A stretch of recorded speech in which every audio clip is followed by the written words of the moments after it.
Canada में jobs apply करनी है तो कैनेडियन रिज्यूमे होना बहुत ज़रूरी है। गाइस, आज की इस वीडियो में हम लोग डिस्कस करने वाले हैं कि कैनेडियंस क्या कैनेडियन एम्प्लॉयर्स ढूंढते हैं आपके इस रिज्यूमे में। क्यों ऐसा होता है कि बहुत सारे लोग बहुत सारी जॉब से अप्लाई करते हैं बट फिर भी उनको जॉब के लिए इंटरव्यू के लिए कॉल नहीं आता है। तो गाइस, बहुत ही ज़्यादा स्पेसिफिक, बहुत ही ज़्यादा माइन्यूट डिटेल्स हैं जिनको आपको ध्यान देना पड़ेगा जब आप कनाडा के लिए, कैनेडियन जॉब्स के लिए रिज्यूमे बना रहे हैं। बने रहिए इस वीडियो में एंड तक। मैं साहिल सयाल आपको आज ये डिटेल्स देने वाला हूँ कि कैनेडियन रिज्यूमे में आपको क्या क्या इंक्लूड करना है और क्या क्या इंक्लूड नहीं करना है।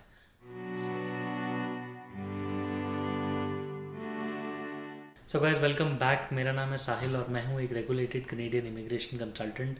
मेरी प्रैक्टिस है यहाँ पे ब्रैम्पटन ओंटारियो में फ़िलहाल, और हम लोग इंडिया में भी हमारे ऑफिसेज हैं जहाँ से हम लोग कोऑर्डिनेट करते हैं। बट इस चैनल में आने वाली सारी details as always are meant for your benefit.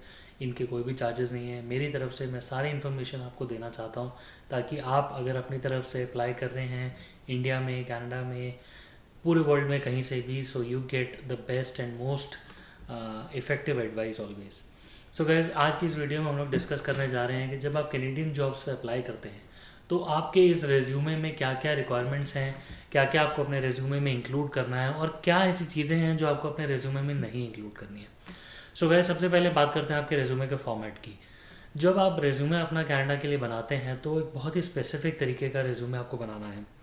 जब हम लोग और कंट्रीज़ में अपना रेज्यूमे अप्लाई करते हैं तो हर एक कंट्री का एक अलग अलग तरीके का रेज्यूमे बनाने का तरीका रहता है, राइट। कनाडा में इस तरीके को बहुत ही ज़्यादा प्रोफेशनलिज्म से देखा जाता है। प्रेफर किया जाता है कि जितने भी आपके रेज्यूमे हैं वो फ़ोटो बेस्ड या फिर आपके फ़ोटोशॉप बेस्ड ना हो।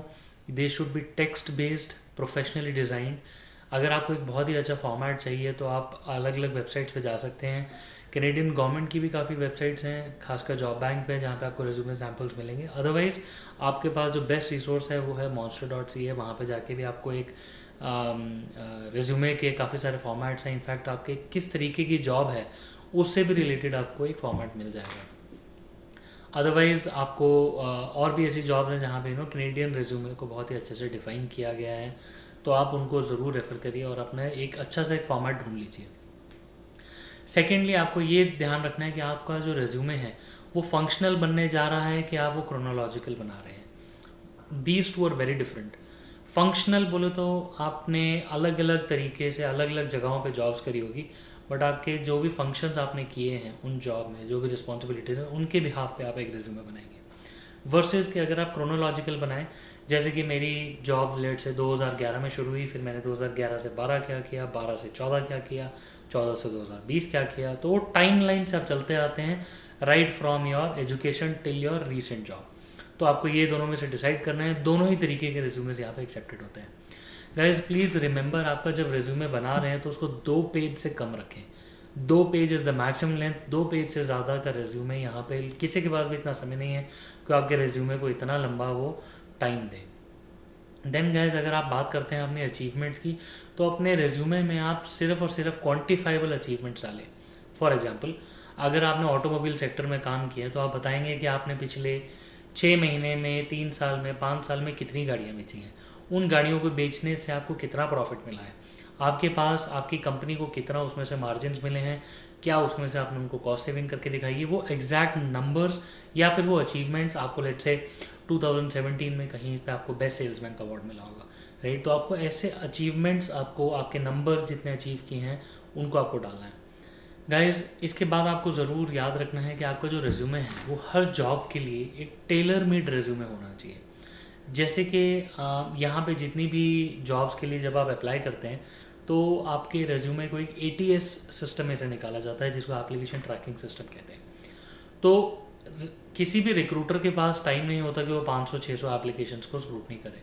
तो वो लोग क्या करते हैं, एक सॉफ्टवेयर है जिसके अंदर अपने जितने भी रेज्यूमेज हैं सबको डाल देते हैं। उनकी जो रिक्वायरमेंट्स है, लेट से उनको एक सेल्स का बंदा चाहिए जिसके पास ऑटो का एक्सपीरियंस हो और उसके पास फाइनेंस का एक्सपीरियंस हो, एंड देन उसके पास माइक्रोसॉफ्ट वर्ड भी हो, उसके पास एक्सेल भी हो, और लेट से हाइपोथेटिकली उसको सेल्स फोर्स का यूज़ करना आता हो, राइट। तो गाइज, वो ये सारी रिक्वायरमेंट्स को फीड कर देंगे। दैट मीन्स वो आपके रेज्यूमेज में से ये सारे कीवर्ड्स को पिक करेंगे। जब भी आप उस जॉब पे अप्लाई कर रहे हैं तो आपको ये इंश्योर करना है कि वो जो कीवर्ड्स हैं आप उन कीवर्ड्स को ज़रूर फॉलो करें, क्योंकि अगर आप उन कीवर्ड्स को इंक्लूड नहीं करेंगे, अगर आप एक tailor made custom made resume नहीं बनाएंगे, तो वो ATS का जो सॉफ्टवेयर है वो आपका रेज्यूमे पिक ही नहीं करेगा, तो आपका रेज्यूमे कभी शॉर्टलिस्ट ही नहीं होगा, राइट। तो always ensure that you include those particular keywords and then उसके बाद अपना जो रेज्यूमे है उसको एकदम टेलर मेड बनाए, एकदम परफेक्ट, हर जॉब के लिए नया बनाए। मतलब नया बोले तो ऐसे नया नहीं कि आप पूरा रेज्यूमे नया लिखने बैठ जाएं, बट मेक श्योर कि अगर वो आपसे कुछ कुछ पर्टिकुलर सेट्स ऑफ स्किल्स मांग रहा है तो आप उसको सबको इंक्लूड कर दें, अगर आपके पास है तो। You always have to be honest, आपको कुछ भी झूठ नहीं बोलना है, अपने टाइमलाइंस हमेशा आपको प्रॉपर रखने हैं। Last but not the least, आपका जो रेज्यूमे है उसको आपको प्रूफ रीड करना है, और वो बार बार आपको प्रूफ रीड करना है। आपको इंश्योर करना है कि उसमें कोई गलती ना हो, राइट। ऐसा होता है कि हम कभी कभी कुछ ऐसी चीज़ें लिख जाते हैं जिनका कोई मतलब नहीं होता है, या फिर कोई कभी ऐसे स्पेलिंग मिस्टेक्स होती हैं, राइट, विच आर ब्लंडर्स। कभी भी स्पेलिंग मिस्टेक्स तो होनी ही नहीं चाहिए, राइट। तो बार बार अपने रेज्यूमे को प्रूफ रीड करते रहिए, इंश्योर करिए कि वो करेक्ट है। अब आते हैं कि आपके रेज्यूमे में क्या नहीं होना चाहिए, right. This is more important. क्या होना चाहिए तो सब लोग रखते हैं, क्या नहीं होना चाहिए प्लीज़ इंश्योर। सबसे पहला, आपको अपने रेज्यूमे में हॉबीज़ लिखने की कोई ज़रूरत नहीं है। कनाडा में they don't have time to go through your personal interest, your personal hobbies. Second, आपको अपनी पिक्चर को इंक्लूड नहीं करना आपके रेज्यूमे में। थर्ड, आपको अपनी पर्सनल इन्फॉर्मेशन नहीं इंक्लूड करनी है, जैसे कि फॉर एग्जांपल आपकी हाइट क्या है, आपकी मैरिटल स्टेटस क्या है, आपका जेंडर क्या है, right. These are all personal information. So personal information ना इंक्लूड करने के पीछे जो रीज़न है वो ये है कि जब भी आपको इन्फॉर्मेशन इंक्लूड करते हैं पर्सनल, तो एक एक बायस आ जाता है, देयर इज़ अ पोटेंशियल बायस कि वो आपकी शॉर्ट लिस्टिंग ना करें।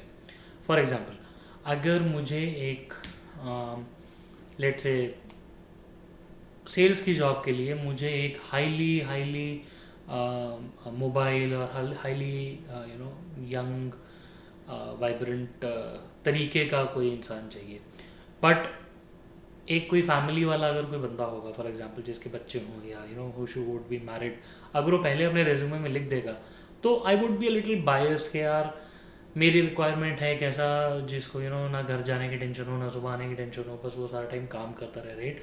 तो ऐसा थोड़ा सा बायस आ सकता है, right. We are all human beings. So what the authority suggest is that you do not include your personal information. जो भी हो डिसीजन आपके स्किल्स के ऊपर हो, आपकी पॉइंट्स को प्रूव करने को, राइट। उसके अलावा आप एक रेज्यूमे पढ़ के बता दें कि ये बंदा मैरिड है और ये काम नहीं कर सकता, it's not justifiable, right. Last, आपको बुलेट्स कम से कम यूज़ करने हैं। कम से कम बोलो तो ऐसा नहीं कि आप बिल्कुल ही नहीं यूज़ करें बट वेर एवर नेसेसरी। ऐसा ना हो कि आप पूरा रेज्यूमे आपका बना ही सिर्फ बुलेट्स के ऊपर हो। यूज़ करिए, make it wisely, include some paragraphs, include 3 or 4 lines of paragraphs and use it wisely, have a good judgement. Guys, आपको रेफरेंसेस तब तक नहीं प्रोवाइड करने हैं जब तक कि आपको रेफरेंसेस के लिए बोला ना जाए। Please don't waste the space that you have in your resume, use it wisely, use it for your other things to include. Next point जो मैं इंक्लूड करूँगा वो ये कि आपको कोई भी जेनेरिक स्टेटमेंट नहीं लिखनी है। For example, I use to work in a company where my efforts led to efficient and cost saving for the company. ये बहुत ज़्यादा जेनेरिक सी स्टेटमेंट होगी। आपको ये जेनेरिक स्टेटमेंट नहीं लिखनी है। आपको लिखना है, अगेन जैसे मैंने आपको पहले बताया कि क्वान्टिफाइबल अचीवमेंट्स।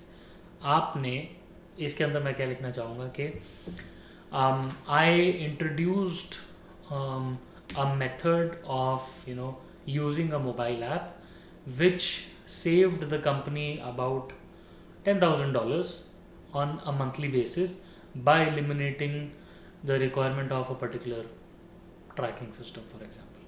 तो मैंने जो $10,000 का जो उसमें जो फिगर लिखा दैट इज़ क्वान्टिफाइबल कि मैंने इतने का कॉस्ट अपनी कंपनी को सेव करके दिया, और मैंने कैसे किया, मैंने लिखा कि मैंने ट्रैकिंग सिस्टम या कुछ भी, फॉर एग्जांपल मैंने एक रैंडम एग्जांपल दिया कि मैंने उसको किया।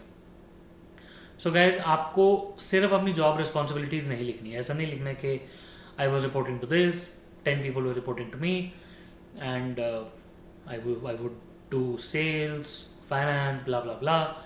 ये सब नहीं चाहिए। उनको चाहिए कि आपने क्या किया। आपके पास जब आपका रेज्यूमे पूरा हो जाता है, इसके साथ में आपको एक कवर लेटर ज़रूर भेजना है। Now what is a cover letter? Cover letter is basically a short description as to why you think you are suitable for that job. आपको उस डिस्क्रिप्शन में बड़े ही कंसाइज 1 या 1.5 पेज के अंदर ये लिखना है कि क्यों आप उस जॉब के लिए बेस्ट कैंडिडेट हैं. अगर आप वो एक छोटा सा राइटअप बना के अपने रेज्यूमे के साथ लिख के भेजें तो your chances of getting an interview call, getting you know a recommendation और getting on top of the stack बहुत ज़्यादा बढ़ जाते हैं. आपके कुछ इन प्रिंसिपल्स, कुछ डूज एंड डोंट्स को आप फॉलो करिए and I hope you get a job in Canada as soon as possible and I hope to see you in Canada very soon. All the best.